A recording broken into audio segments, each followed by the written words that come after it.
This is G3 News. ఉపాధి పేరుతో నిరుద్యోగ యువతను నిలువునా ముంచేసిన గత ప్రభుత్వ పథకం. సబ్సిడీ అని నమ్మించి అప్పుల ఊబిలోకి నెట్టిన ఎన్ఎస్కేఎఫ్ డీసీ స్కీమ్ ఇప్పుడు 570 కుటుంబాల్లో రోడ్డున పడేస్తోంది.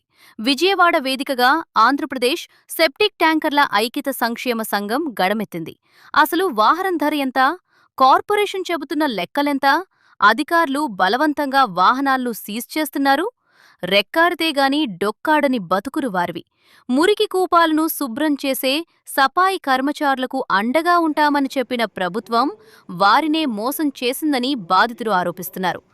ఎన్ఎస్కేఎఫ్ డీసీ పథకం కింద 2023లో పంపిణీ చేసిన సెప్టిక్ ట్యాంకర్లు ఇప్పుడా కుటుంబాలకు భారంగా మారాయి. ఇక్కడే అసలు మోసం జరిగిందని బాధితులు వాపోతున్నారు. బయట 21 లక్షల రూపాయలున్న వాహనాన్ని 32 లక్షల రూపాయలుగా చూపించి సబ్సిడీ పోను మిగిలిన మొత్తానికి భారీ వడ్డీలు వసూలు చేస్తున్నారని మండిపడుతున్నారు. 82 నెలల్లో లబ్ధిదారులు దాదాపు 24 లక్షల రూపాయలు కట్టారని అధికారులు వేధిస్తున్నారని ఆవేదన వ్యక్తం చేస్తున్నారు. ఈ సమావేశంలో ఆంధ్రప్రదేశ్ సఫాయి కర్మచారి ప్రెసిడెంట్ తుపాకుల రమణమ్మ, సంఘం నేతలు బండి దశరథు, మహేష్, శేషు, దాసరి దుర్గాప్రసాద్, రుద్రాక్షల ఫణేంద్ర, పి సురేష్ మరియు ఇతర బాధిత కుటుంబాలు మహిళా ప్రెసిడెంట్ ఏపీకి ఉన్నా, అలాగే సఫాయి కర్మచారిలో కూడా ఏపీకి ఒక సెక్రటరీగా ఉన్నా.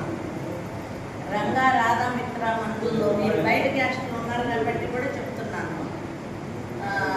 రంగా రాధా మిత్ర మండలిలో ఏపీ తెలంగాణకి మహిళా ప్రెసిడెంట్గా కొనసాగుతున్నాను. ఇవన్నీ నాకు గ్రూప్లో ఉన్నాను కాబట్టి కొన్ని నాకు తెలుస్తుంది. అన్నీ విన్నాను కాబట్టి మీరు ఇక్కడ వరకు వచ్చారు కాబట్టి మీ బాధలు ఏంటనేది పేపర్ రూపంగా మీరు మాట్లాడండి, నాతో వివరం చెప్పండి. అలాగే 114 బళ్ళు నంబర్లు, పేర్లు, ఏ జిల్లా నుంచి వచ్చారు, ఒక బండికి ఎంతమంది ఉన్నారు సభ్యులు, ఇవన్నీ నాకు ఒక టెస్ట్ పూర్వకంగా రాసి ఇవ్వండి. మీరు ఎక్కడి నుంచి వచ్చారు ఏంటి అనేది.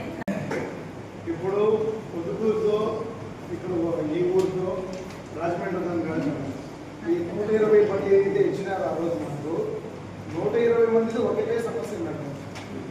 ఆ రోజు మనకు చెప్పిన కాస్ట్ వేరు. అంటే ఈ సమస్యలంతా మాకు ఈఎంఐ ఒత్తిడి చేయడం వల్ల అసలు ఈ వెహికల్ కాస్ట్ ఎంత పడుతుంది ఏందని మేము షోరూమ్కి ఒక ఎస్టిమేషన్ చేస్తున్నాం. మినిమం అది సెన్సార్ పడి మేడం. అవి ఓల్డ్ వెహికల్స్ ఉన్నాయి, పాత అదంతా మెయింటెనెన్స్ కాదు. అవి పాత పడిపోతున్నాయి, దాన్ని రిపేర్ చేయలేమని చెప్పి ఈ వెహికల్ తీసుకుని పొందుదామని తీసుకుంటుంది 5 మంది కలిసి. ఇవి మినిమం 6 నెలలకు సంవత్సరాలకు ఒకసారి షోరూమ్కి వెళ్ళాలి. True News, fearless voice.